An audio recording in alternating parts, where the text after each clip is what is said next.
We are now in lesson 7. This is the principle of ish, chay, jay. So, it is downward straight line for ish, for chay, and then for jay. So, observe carefully the different sizes of these strokes. Sabihin natin para siyang small, medium, large. Okay. Let us proceed to the example given by Gregg Shorthand Writing book. Okay. Example from the sound of ish. She. So, she, ish, and then tiny circle. So, she, ish, e. Shown, ish, o, n. Share, ish, a, r. Issue, e, ish, oo. Ship, ish, e, p. Insure, n, ish, oo, r. Sound of chay, chay, e, k. Choose, chay, oo, s. Chair, jar.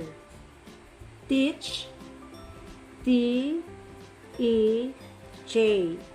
Search, s, e, r, j. Church, j, e, r, j.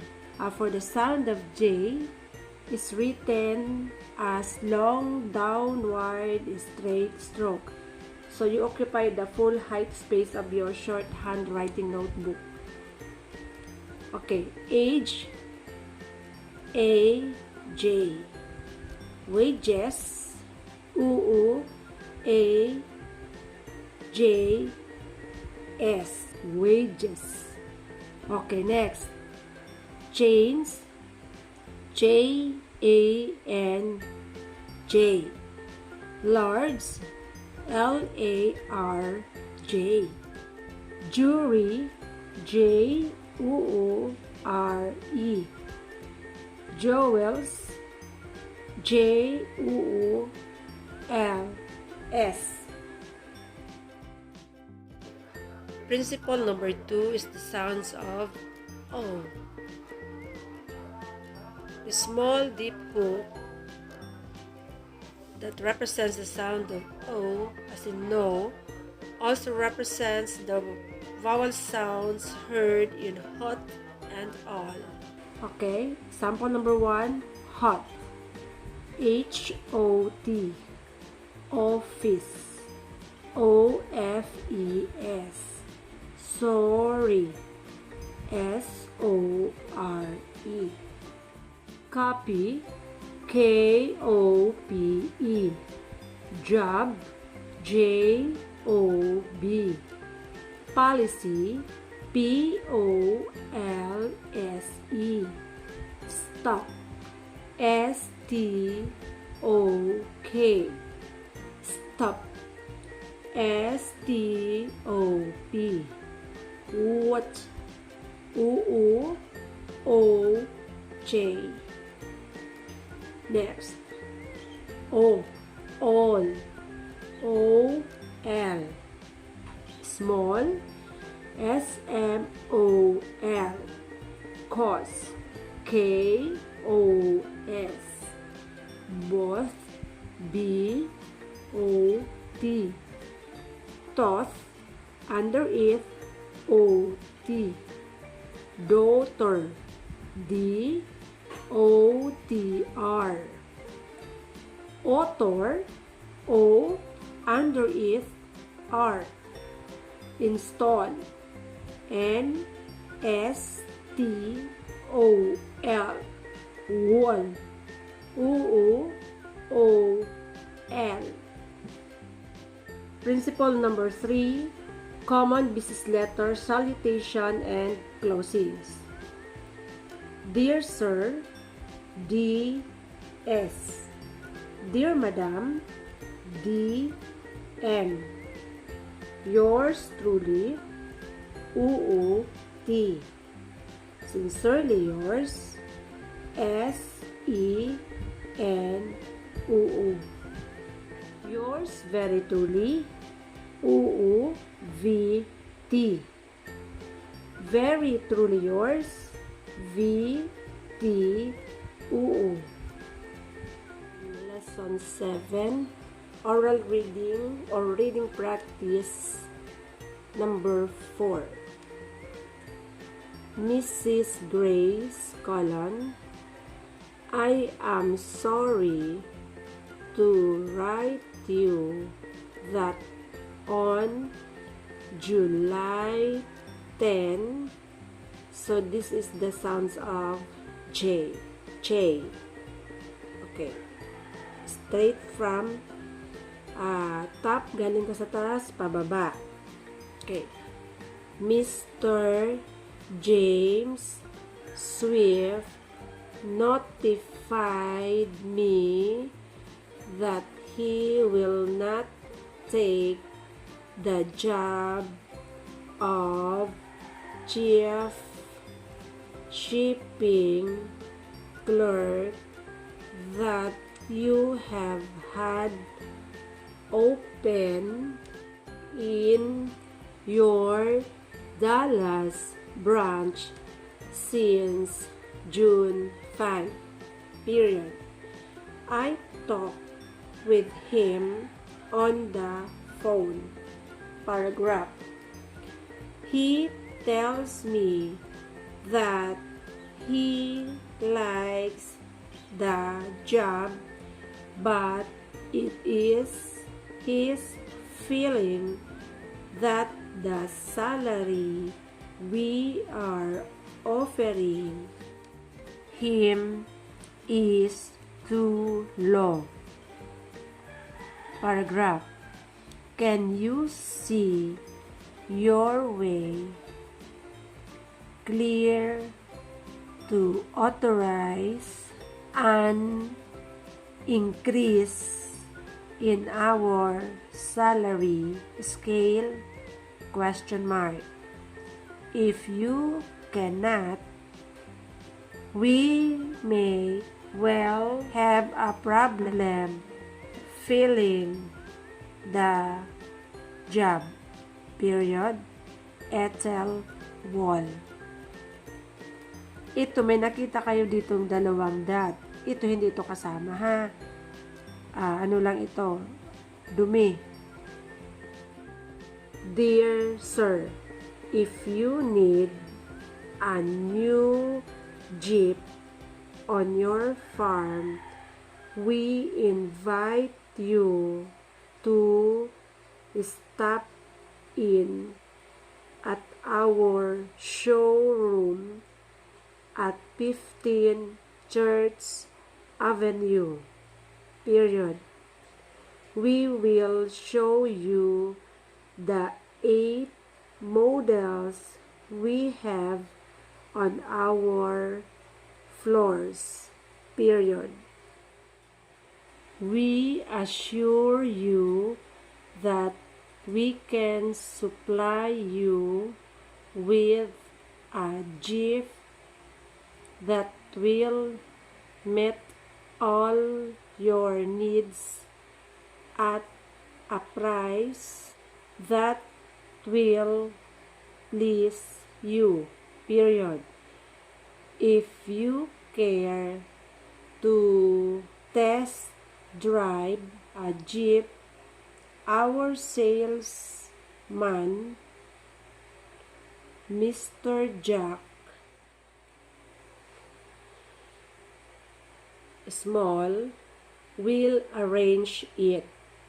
Paragraph. We are open till 9 at night on all weekdays. Period.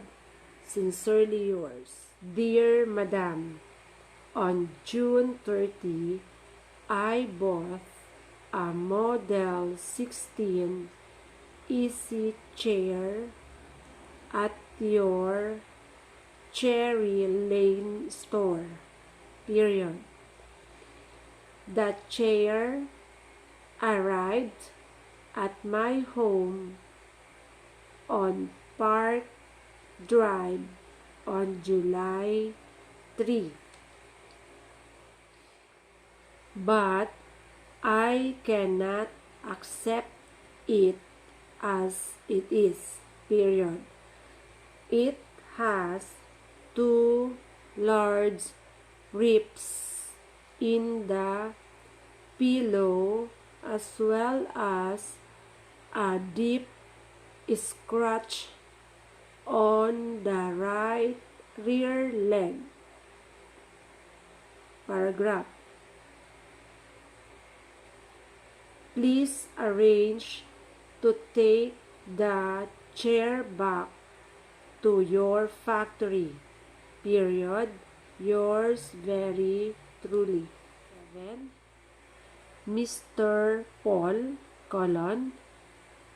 we will have a meeting of our college sales staff on March 15 at the Hotel George at 150 Fifth Avenue.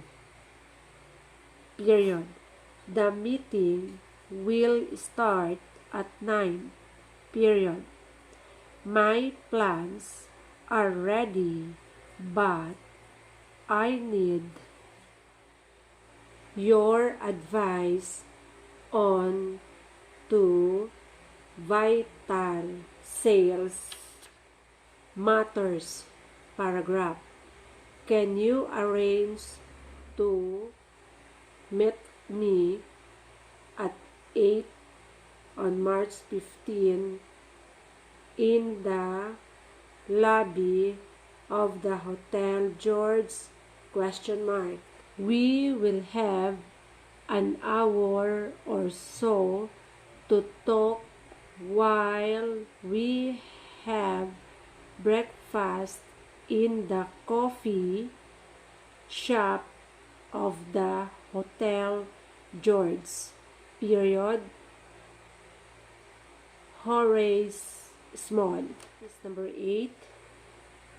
Mr. James, my secretary, Miss Mary Page, tells me that the copying machine in the first floor mailing room is broken again. Period. That machine has given the members of my staff lots of headaches. Paragraph. I have a feeling that the final answer to the problem is a new machine. Period. Please investigate the matter of cost. Period. If the cost of a new, larger copier is not too great, please buy it. Period. Give the bill to Miss Page. Period. She will see that it is paid. Period. Beth Church. Number 9. Mrs. Bridges, as I promised you, I am attaching a copy of a chart showing July sales in our two shoe shops. As you will notice, our Molen shop is doing well, but our Dallas shop is not. Period.